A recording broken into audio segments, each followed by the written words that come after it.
Hey, so this week was all about the job numbers. What did they tell us and how did mortgage rates respond? Let's take a look.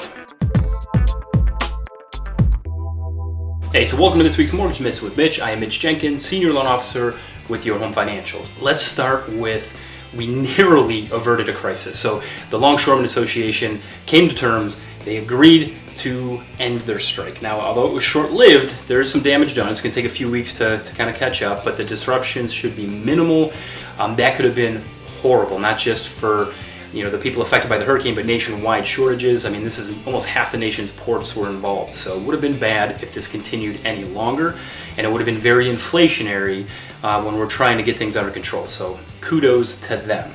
Now, first job report is ADP. That came out on Wednesday. So that showed 143,000 job creations. The expectation was only 120. So it beat budget, but not by a ton. So no overreaction, just showed that, hey, there's still jobs being added. But then the Challenger job cut report came out. Now, this is kind of contradictory. It showed that the cuts were about 50% more than this time last year. Now, in addition, it showed that out of all the job creations, only about 2,000 were not seasonal. So a lot of the jobs being added are seasonal.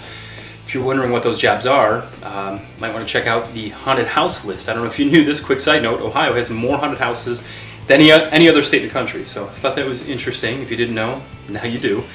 But that said, again, there's jobs being added, but a lot of them look like they're seasonal jobs, and they don't seem to be the full-time employment that most people are looking for. Now, the big job report came out this morning from the Bureau of Labor Statistics.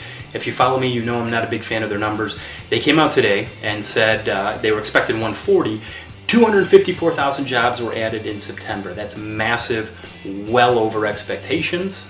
And they even revised the prior 2 months up by 72,000. Now, you know that their history has been to revise down.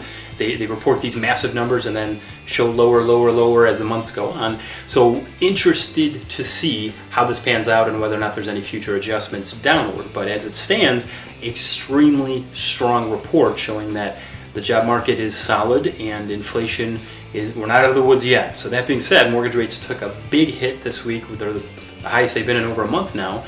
We lost a lot of the ground we've gained in the past couple months, and it's hard to say when we'll see some meaningful progress on interest rates. So I'll obviously keep you up to date. Let me know what questions you have, and if you are in the market to buy a home or you know somebody would love the opportunity to work with you, let me know how I can help. So thanks so much for watching. We'll see you next week.